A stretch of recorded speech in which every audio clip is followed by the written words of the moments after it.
রাজধানীর মোহাম্মদপুর থেকে নিখোঁজ হওয়া শিশু আরাবি ইসলাম সুবাকে নৌকা থেকে উদ্ধার করে পুলিশ। আজ মঙ্গলবার ঢাকা মহানগর ডিএমপি, পুলিশের আদাবর থানা ও ডিএমপির গোয়েন্দা শাখার ডিবি যৌথ দল তাকে উদ্ধার করে। আদাবর থানার ভারপ্রাপ্ত কর্মকর্তা ওসি এস এম জাকারিয়া বলেন, ঢাকা থেকে আদাবর থানা ও ডিবির একটি টিম নওগাঁ জেলায় গিয়ে জেলা পুলিশের সহায়তায় নিখোঁজ সুবাকে শনাক্ত করে। এরপর তাকে উদ্ধার করা হয়। সে যে তরুণের সঙ্গে পালিয়েছিল তাকে আটক করা হয়েছে।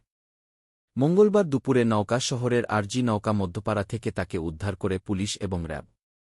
এরপর সুবা ও তার কথিত প্রেমিক মুমিনকে র্যাব-৫ জাপুরহাট ক্যাম্পে জিজ্ঞাসাবাদের জন্য নেওয়া হয়। উল্লেখ্য, রোববার সন্ধ্যায় ফুফাতো ভাইয়ের সঙ্গে বাইরে বের হয়ে নিখোঁজ হন সুবা।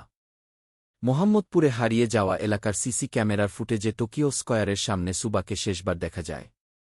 সুবা বরিশালের একটি স্কুলে ৬ষ্ঠ শ্রেণীতে পড়ে।